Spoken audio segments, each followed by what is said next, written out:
sommes entourés d'ondes en tout genre, que ce soit le GSM, la radio, le Wi-Fi, le Bluetooth, votre micro-ondes. Mais qu'est-ce qu'une onde? Au travers de présentations visuelles et d'expériences, nous allons essayer de vous montrer ce qu'est une onde, en commençant par des ondes mécaniques et en poursuivant par les ondes électromagnétiques. Le premier point que je vais aborder, c'est d'abord de vous signaler le nombre de types d'ondes que l'on peut rencontrer. Actuellement, il y a 3 types d'ondes que l'on connaît. Les ondes mécaniques. Mécaniques, pourquoi? Parce qu'elles ont besoin d'un support. Les ondes radioélectriques ou électromagnétiques ou hertziennes, 3 mots différents pour désigner la même chose, qui sont des ondes qui n'ont pas besoin de support pour se propager. Un 3e type d'onde a été découvert il y a une petite année. Ce sont les ondes gravitationnelles, qui sont des déformations de l'espace-temps. On en est vraiment au début de la découverte.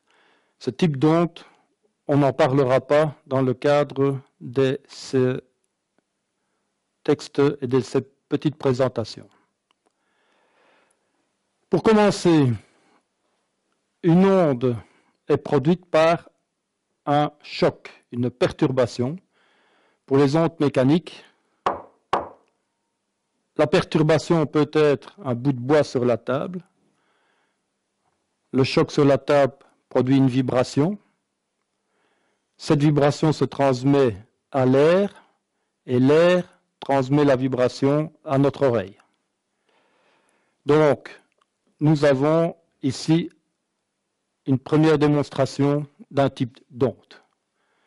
Alors, maintenant, je continue en vous présentant une petite démonstration concernant le type d'onde mécanique, en utilisant comme support non plus la table sur laquelle je tapais, mais un fil en caoutchouc sur lequel je vais déposer un bout de bois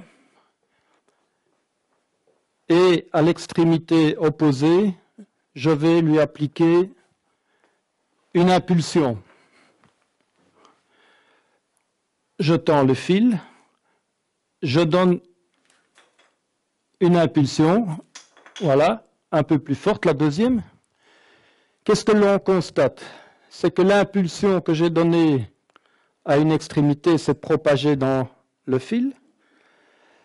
Cette impulsion, qui est une petite ondulation qui est en réalité une demi-sinusoïde, est arrivée à l'endroit où il y avait le bloc de bois et le bloc de bois a été soulevé.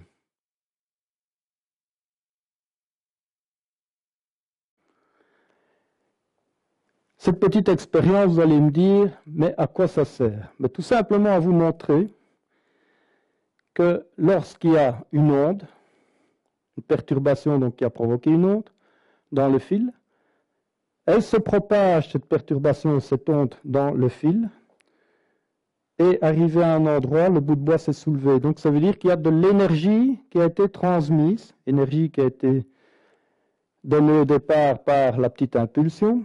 Cette énergie donc est arrivée à hauteur du bloc de bois et a soulevé ce bloc de bois. En effet, ce bloc de bois qui était sur le fil, si je ne donnais pas d'impulsion, ben, dans 10 ans, il était toujours à la même place. Donc, ça nous apprend que une impulsion, un choc, ça nous donne une onde, qu'elle se propage dans le milieu dans ce cas-ci est le fil en caoutchouc. Cette onde, ce choc contient de l'énergie de l'impulsion du départ, et cette énergie est transmise. Elle est transmise, mais de manière très particulière, c'est-à-dire qu'il n'y a pas de déplacement de matière. L'extrémité du fil, à partir de laquelle j'ai donné l'impulsion, est restée à la même place. L'impulsion s'est propagée dans le fil, sans déplacement du fil, et a soulevé le bloc. Donc, on a déjà plusieurs caractéristiques d'une onde qui sont démontrées. Une onde est produite par une perturbation, un choc en l'occurrence, que cette perturbation se propage dans le milieu, elle contient de l'énergie et il n'y a pas de déplacement de matière. Dans la première petite expérience, je vous ai présenté donc, la propagation d'une onde dans un milieu particulier qui était un fil en caoutchouc, en donnant tout simplement une impulsion à la main. Maintenant, je vais prendre un ressort, ici, qui est fixé de façon rigide à une extrémité. Et ce ressort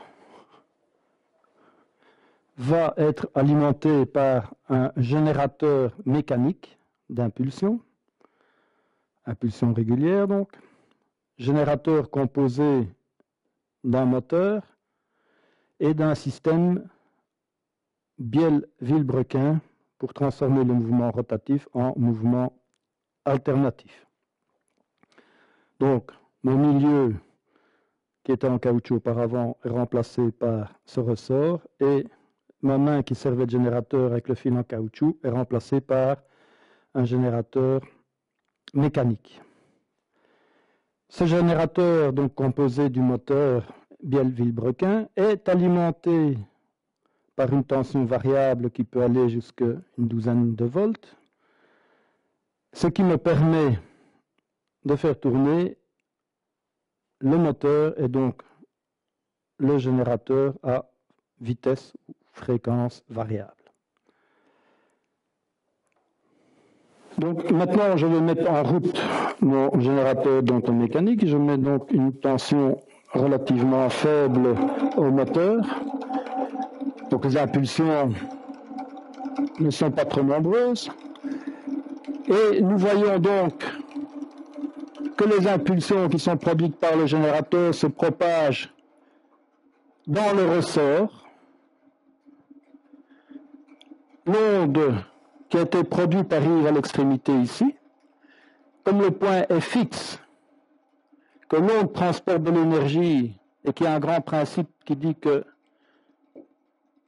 rien ne se perd, rien ne se crée, mais tout se transforme.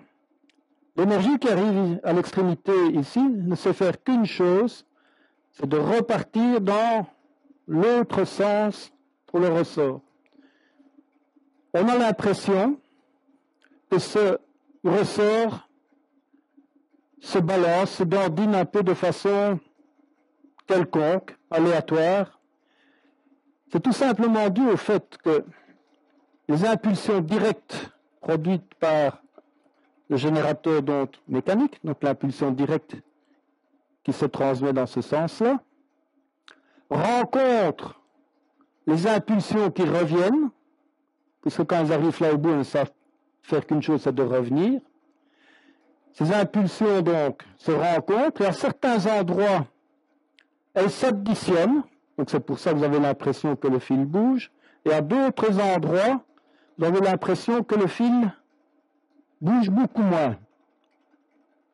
Parce que l'onde directe et l'onde qui est réfléchie se soustraient. Maintenant, je vais faire tourner ce générateur à une vitesse un peu plus élevée pour faire apparaître un phénomène que l'on appelle onde stationnaire. Donc j'essaye de trouver la bonne vitesse. Voilà, je crois que ça doit être ça.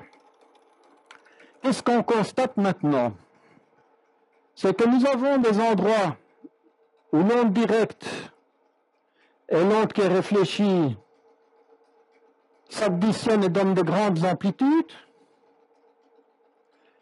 et des endroits où l'onde directe et l'onde réfléchie se soustraient, et on a l'impression, ce n'est d'ailleurs pas qu'une impression, c'est une réalité, le ressort ne bouge pas. Donc il est devant mon doigt et ça ne bouge pas. L'endroit où on a l'impression que le ressort ne bouge pas, ça s'appelle un nœud. L'endroit où vous voyez qu'il y a une grande amplitude, le maximum ici, ça s'appelle un ventre.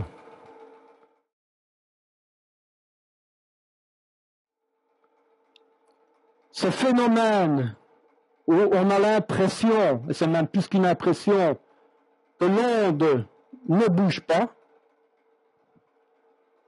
ce phénomène qui est provoqué, je le rappelle encore, donc par l'addition d'une onde directe qui se propage à partir du générateur et de l'onde réfléchie qui revient et qui s'additionne positivement à certains endroits, donc donne le ventre, et ici donne un nœud.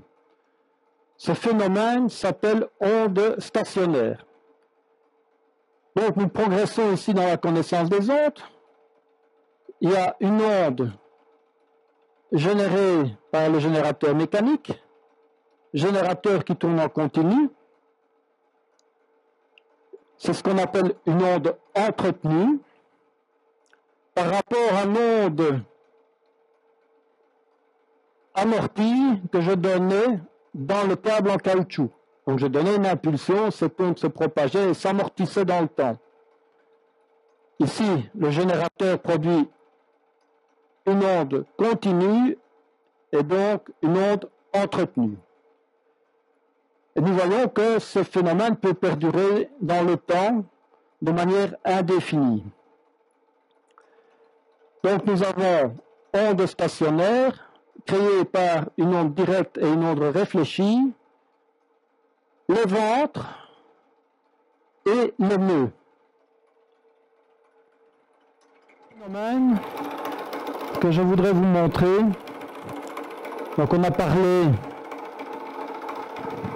des nœuds, des ventres, et je rappelle ceci entre deux maximums, enfin maximum et minimum, ça s'appelle une amplitude. Lorsque l'on regarde l'onde pratiquement à l'horizontale comme le fait la caméra actuellement, on voit bien ce phénomène. Maintenant, si la caméra se déplace et qu'elle vient se mettre dans l'axe du ressort, comme vous pouvez vous en apercevoir, vous avez l'impression que le ressort ne bouge pas. Ce phénomène est le phénomène de polarisation. L'étape suivante, c'est de passer dans les ondes radioélectriques ou hertziennes ou électromagnétiques. Donc ce sont des noms différents qui désignent le même phénomène. Donc ces ondes électromagnétiques, elles ont la propriété importante de pouvoir se propager sans support. Cependant ici, pour faire une petite démonstration, je vais remplacer le ressort que j'utilisais pour les ondes mécaniques par deux tubes de cuivre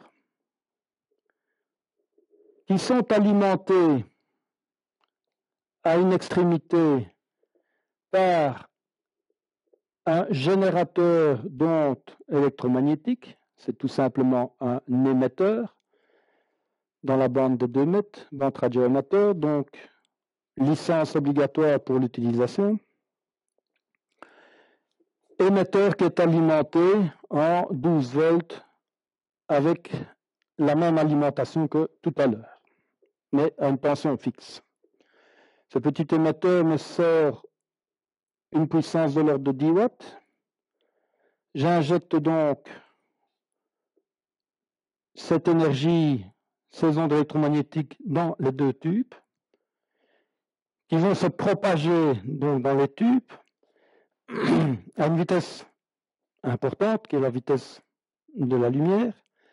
Et lorsqu'elles vont arriver à l'extrémité des tubes, vous pouvez voir qu'il y a tout simplement deux pinces crocodiles qui mettent en court-circuit cette ligne.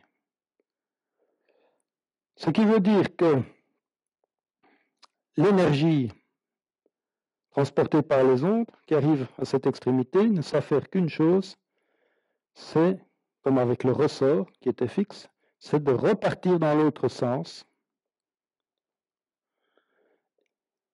vers l'émetteur et de produire les mêmes phénomènes, mais au niveau radioélectrique, même phénomène qui se produisait dans les ondes mécaniques.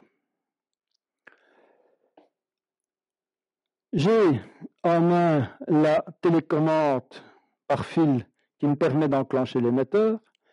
Donc, j'enclenche l'émetteur et voilà, vous avez des ondes stationnaires dans la ligne de l'échelle.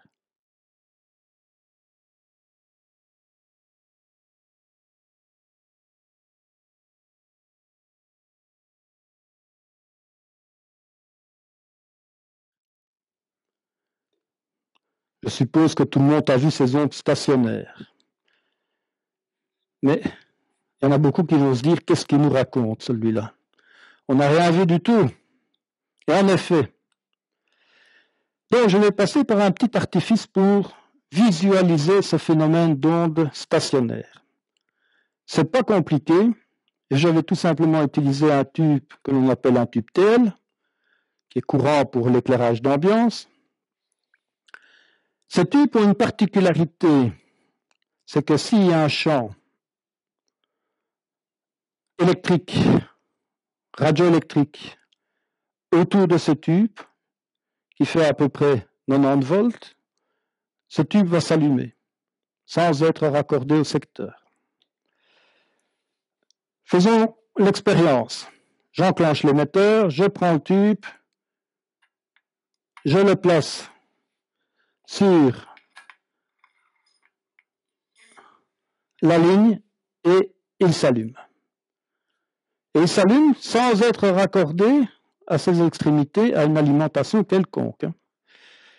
Et je balade ce tube sur la ligne de l'échelle. Bon, on voit que près de l'alimentation, l'éclairage est assez intense. Je constate qu'il y a une diminution de l'éclairage qui passe par 0 et que je vais remettre, réamorcer, voilà. Difficilement. Il est difficile à réamorcer, c'est bizarre. Ah là, voilà. Donc, je réamorce une fois que je suis passé par le minimum ou l'endroit qui s'appelle tout simplement le nœud et où le tube s'éteint. Donc, je continue le déplacement du tube. On voit que de nouveau, il y a un maximum. Ce maximum correspond à un ventre. Je continue et j'ai de nouveau le tube qui s'éteint, donc je suis à un nœud. Si je vais plus loin, voilà, il se réallume, je reviens au même endroit initial et j'ai de nouveau le tube qui a tendance à s'éteindre, donc je m'approche du nœud. Je continue et je suis au ventre.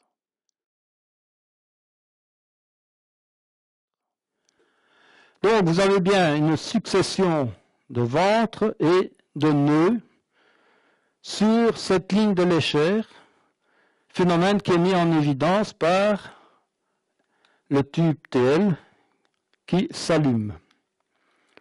Donc ce phénomène est tout à fait similaire à celui que je vous ai montré avec les ondes mécaniques sur le ressort où vous aviez également des ventres et des nœuds. Mais ici, c'est au niveau radioélectrique. Maintenant, j'ai enlevé ce court-circuit et j'ai remplacé la liaison par une antenne. Ça s'appelle une antenne dipôle. Donc ce n'est pas le morceau de bois, c'est le bois sert de support, mais vous avez un fil qui fait le tour selon le trajet que je vous montre et qui est raccordé sur cette ligne de l'échelle. À partir de maintenant, les ondes que je vais envoyer dans la ligne, quand elles vont arriver à l'extrémité, elles peuvent continuer à progresser vers l'antenne et de l'antenne se propager dans l'espace. Donc on aura à ce moment-là ce qu'on appelle une onde progressive, puisqu'elle progresse. Et d'ailleurs, je vais vous montrer qu'il n'y a plus d'onde stationnaire avec ce tube TL. Je remets en émission mon émetteur et je remets mon tube TL tout au long de la ligne et vous voyez qu'il ne s'allume plus. Donc il n'y a plus d'onde stationnaire avec les ventres qui produisaient donc une tension relativement élevée qui permettait d'allumer mon tube TL. Maintenant, à l'extrémité, j'ai donc une antenne d'émission et je me mets en émission et les ondes se propagent. Vous allez encore me dire que c'est bien, mais pour le croire, il faudrait voir quand même autre chose. Pour mettre en évidence la propagation des ondes, j'ai ici un petit ustensile qui est composé de 2 antennes télescopiques avec au milieu une petite ampoule de faible tension. C'est ce qu'on utilisait sur le feu rouge arrière de vélo avant que la lettre n'apparaisse. Et elle est simplement raccordée, cette ampoule, entre les 2 antennes télescopiques. Il n'y a pas d'astuce, pas de pile cachée, ni rien du tout dans ce bout de bois. Et je mets ce bout de bois à une certaine distance de l'antenne d'émission. Je vais passer en émission et regardez bien, hop, ce qui se passe. La petite lampe s'allume. Pour que cette lampe s'allume, je viens d'arrêter mon émetteur, pour que cette lampe s'allume, il faut qu'elle reçoive de l'énergie. D'où vient cette énergie? Elle provient de mon émetteur, elle traverse la ligne de l'échelle, l'antenne qui s'appelle une antenne dipôle dans ce cas-ci, et se propage dans l'environnement. Elle est captée, cette énergie, ces ondes radioélectriques sont captées par les 2 antennes télescopiques et au milieu, j'ai une tension qui est engendrée qui me permet d'allumer cette lampe. Voilà, je remets en service. Je me rapproche de l'antenne d'émission et on voit que cette lampe s'éclaire de plus en plus. Si je vais trop près, elle va claquer même. Et plus je m'éloigne, plus le signal devient faible.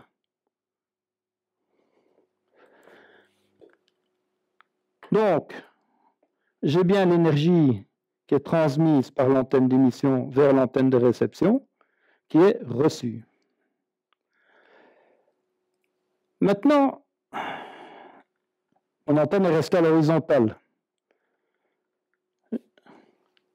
Souvenez-vous de l'expérience avec le ressort où je vous ai montré que lorsqu'on était à l'horizontale, on voyait très bien les ondulations, donc les nœuds et les ventres, donc on voyait très bien les ondes. C'est le même phénomène que je vais mettre en évidence ici. Donc, mon antenne est à l'horizontale et elle reçoit l'énergie, la lampe s'allume. Avec le ressort, on vous a montré que si vous étiez au-dessus, donc en vertical, on avait l'impression que le fil, le ressort ne bougeait pas. On va faire la même chose ici. Donc je prends l'antenne à l'horizontale, je la mets à la verticale, on ne voit rien. Donc la lampe s'éteint. Je remets à l'horizontale, la lampe s'allume de nouveau. vous avez là ce qu'on appelle aussi un phénomène de polarisation. Donc, dans ce cas-ci, l'antenne d'émission est en polarisation horizontale, donc l'antenne de réception doit être en polarisation horizontale. Si je mets en vertical, je suis en polarisation verticale pour l'antenne de réception et en horizontale pour l'antenne d'émission. Et dans ce cas-là, le signal est fortement atténué. Donc, première chose que l'on constate, c'est que la polarisation d'une antenne est importante. Donc, une antenne, si on vous dit de la mettre verticalement ou horizontalement, c'est important. Car si la polarisation n'est pas respectée, vous risquez de ne rien recevoir. Et on pourrait se demander, tiens, j'ai une antenne de réception qui est faite de brins télescopiques. Si j'augmente la longueur de ces brins, on peut couper l'émetteur. Voilà, j'augmente la longueur de ces brins. C'est un peu comme un filet de pêche. Plus le filet est grand, plus j'attrape de poissons. Et donc, peut-être que j'attraperai beaucoup plus d'ondes. Donc voilà, j'ai étiré les brins au maximum. Je remets l'antenne de réception au même endroit et on réenclenche l'émetteur. Et je vois que la lampe ne s'allume pas. Tiens, est-ce que ce serait un problème d'émetteur? Voyons voir. Ben non, si j'approche très près de l'antenne d'émission, la lampe s'allume encore. Bizarre. Donc on va raccourcir, donc on coupe l'émetteur, on va raccourcir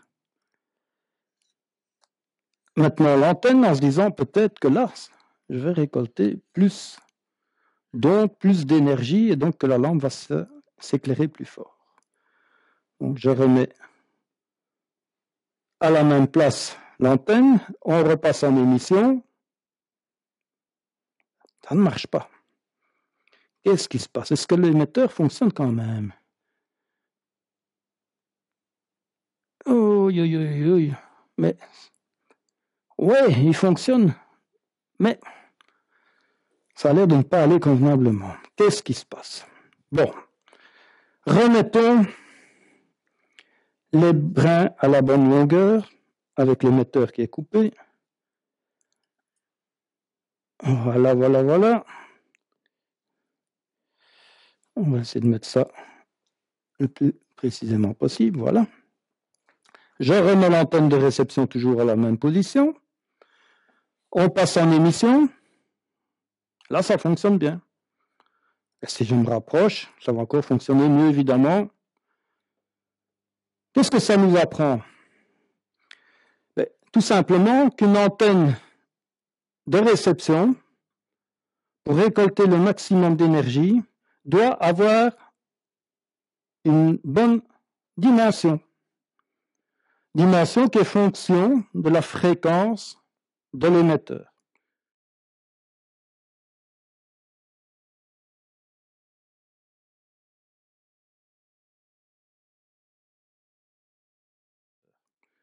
Donc si l'antenne est trop longue ou bien si l'antenne est trop courte, l'énergie qui est récoltée est plus faible. Donc quand on vous dit qu'une antenne doit être réglée à une longueur bien déterminée, c'est important de la respecter pour avoir les performances les meilleures. Donc qu'est-ce qu'on a déjà vu ici?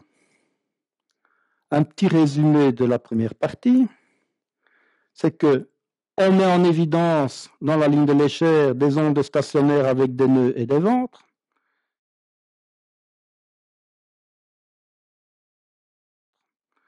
Que si on met à l'extrémité une antenne au lieu du court-circuit qui provoquait les ondes stationnaires, il y a des ondes qui sont transmises, donc des ondes progressives donc qui viennent de l'émetteur, qui sont transmises dans l'environnement. Que la lampe s'allume, donc ça veut bien dire qu'il y a de l'énergie qui est transportée par l'onde et qu'elle revient ici. Qu'il y a un phénomène de polarisation horizontale, polarisation verticale, il n'y a plus rien qui fonctionne. Et en plus, que les dimensions d'une antenne sont primordiales aussi pour récolter le maximum d'énergie. Une autre caractéristique des ondes, c'est leur diffusion autour de l'antenne qui se fait dans tous les sens. Vous voyez que si je déplace l'antenne de réception et que je me mets devant, derrière ou au-dessus ou même en dessous de l'antenne d'émission, j'ai la lampe de l'antenne de réception qui s'allume. Donc, ce qui veut dire que les ondes se propagent dans toutes les directions. Donc ça, c'est encore une caractéristique supplémentaire. Un autre phénomène que je vais vous montrer maintenant, c'est le phénomène de l'absorption. Et je vais, pour ce faire, mettre différents matériaux et de différentes formes entre l'antenne d'émission et l'antenne de réception. Je vais commencer par une tige en bois que je vais mettre entre l'antenne d'émission et l'antenne de réception. Bien, apparemment, il n'y a rien qui se passe. Donc, on va essayer autre chose. Je vais prendre maintenant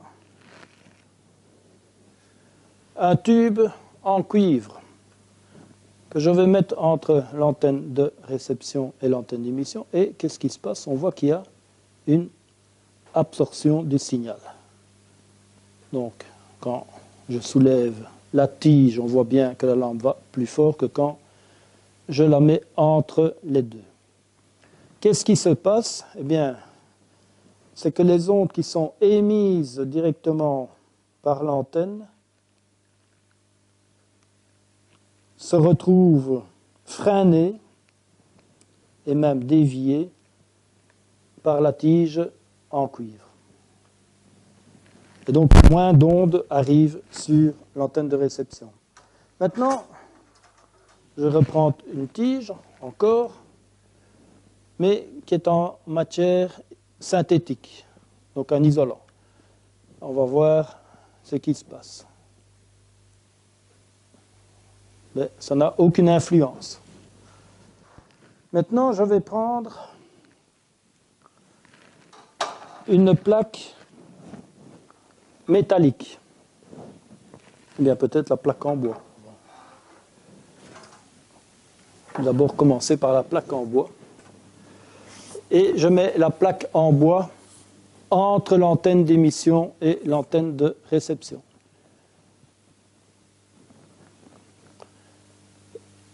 Et on s'aperçoit qu'il n'y a aucune absorption, donc il n'y a aucune influence de cette plaque en bois,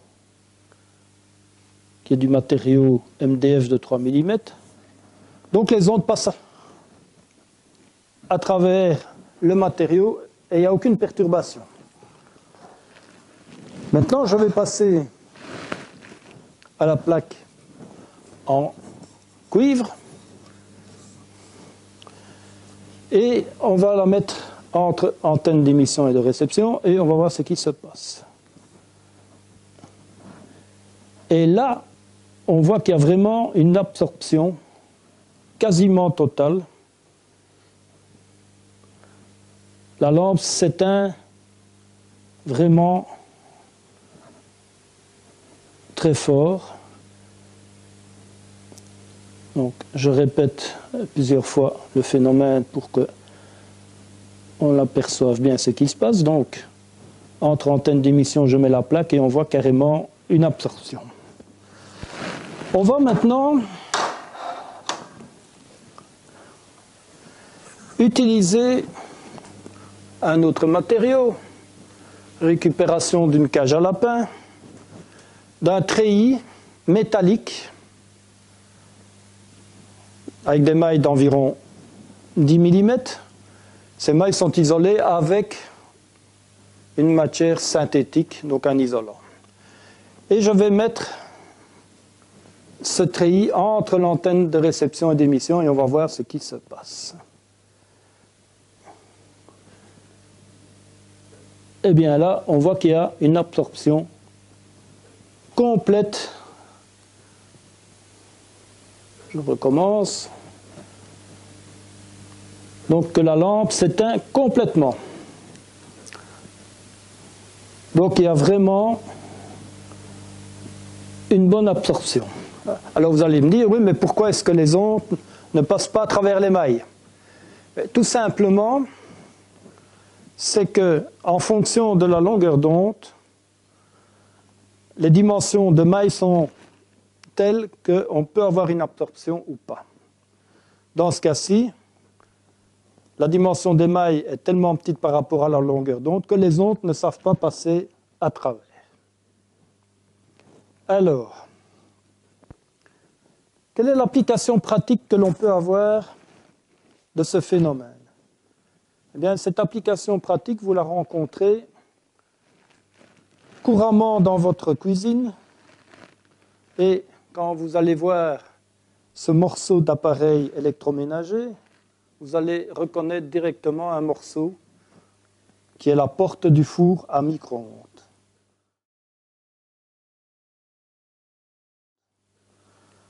Probablement que vous vous êtes déjà demandé pourquoi il y avait une grille, un treillis, avec des fins trous, qui nous empêchait de regarder ce qu'il y avait dans le four et de voir l'état de cuisson. Eh bien, ce n'est pas de la décoration ni pour vous empêcher de voir quelque chose, c'est tout simplement pour empêcher que les ondes électromagnétiques qui sont produites à l'intérieur du four à micro-ondes ne sortent et viennent vous cuire quand vous regardez au niveau de la porte.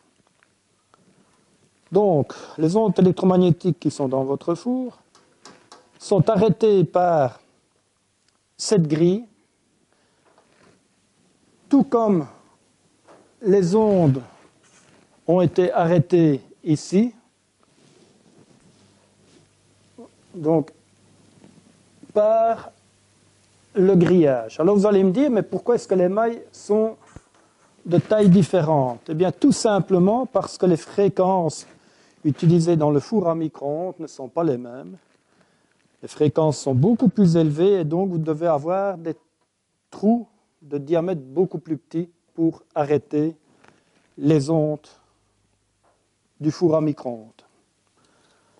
Petite précaution, lorsque vous utilisez le four à micro-ondes, c'est toujours bien veiller à ce que la fermeture de la porte soit correcte, qu'il n'y ait rien qui empêche une fermeture complète de la porte, et de vérifier aussi que, à l'usage, des trous de corrosion dus à la condensation éventuelle à l'intérieur de la porte ne provoquent un trou beaucoup plus grand que les petits trous que vous avez à l'origine, petits trous par lesquels les ondes à l'intérieur du four pourraient passer. Il ne faut pas oublier que les ondes produites dans le four à micro-ondes ont une puissance de l'ordre de 800 à 1000 watts en général. Ici, le petit émetteur que j'utilise a une dizaine de watts, donc nettement plus faible. Et vous voyez qu'on parvient à allumer une lampe, donc que ça chauffe. Donc si jamais vous restez devant un four à micro-ondes et les ondes ne sont pas arrêtées, eh bien les ondes viennent sur vous. Et notamment, parce qu'en général quand on est devant un four à micro-ondes, c'est pour regarder ce qui se passe, donc notamment au niveau des yeux. Et la sensibilité des yeux est importante et la rétine peut être irrémédiablement détruite si le niveau d'onde électromagnétique qu'elle rencontre est trop important. Un autre phénomène encore qui est à aborder est le problème, enfin ce n'est pas vraiment un phénomène, c'est plutôt le problème de l'utilisation des ondes. Si vous êtes en voiture, qu'est-ce qui se passe? Vous avez d'une part les ondes qui sont émises par votre GSM c'est l'antenne d'émission, qui sont arrêtées, pas totalement, mais de manière relativement importante, par les parois métalliques que constitue la voiture, et donc l'antenne de réception qui est à quelques kilomètres reçoit moins d'énergie. Ce qui veut dire que pour capter et avoir un signal convenable, votre GSM que vous avez en main doit envoyer un signal plus puissant. Alors n'oubliez pas que votre GSM, avec son antenne d'émission, est à côté de votre oreille. Qu'est-ce qui se passe? Plus je me rapproche de l'antenne, plus la lampe s'éclaire. Ce qui veut dire que plus votre oreille, et ce qui entoure l'oreille, votre cerveau, capte l'énergie et vous provoque un échauffement localisé. Ce n'est pas l'idéal. Donc, quand vous êtes en voiture, et même si vous n'êtes pas en voiture, limitez les temps de conversation avec votre GSM. Et si vous devez utiliser votre GSM pendant de longues périodes, utilisez un kit main libre. Parce que vous voyez directement, lorsque on s'éloigne d'une distance de l'ordre du mètre, automatiquement, la puissance captée au niveau de la tête sera nettement plus faible. Ne pas oublier aussi qu'en voiture, si vous êtes à 4 ou 5 personnes dans une voiture, il y a 4 ou 5 GSM qui fonctionnent. Vous avez peut-être du Wi-Fi ou bien du Bluetooth qui fonctionne également.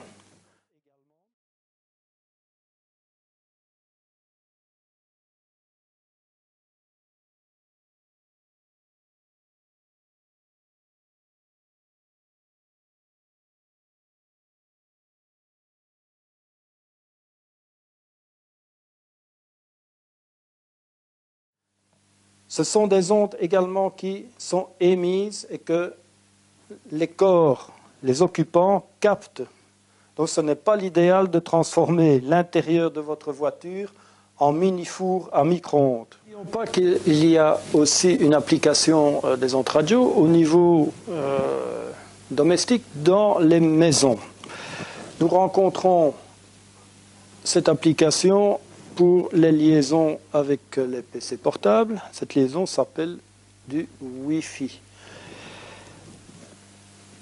Ce sont des ondes radio électriques, donc les mêmes phénomènes s'appliquent, c'est-à-dire que si entre l'émetteur, donc le modem équipé du Wi-Fi, et votre PC, qui est ici simulé par la lampe de réception, vous avez ne fût-ce qu'une barre métallique qui est mal placée, comme ici, vous avez votre signal qui est fortement atténué.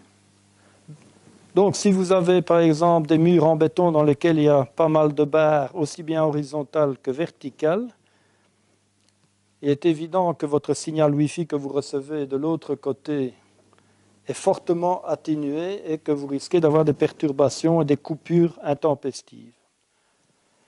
Donc à l'intérieur d'une maison, il est conseillé aussi au maximum d'avoir des liaisons par câble et pas des liaisons par Wi-Fi.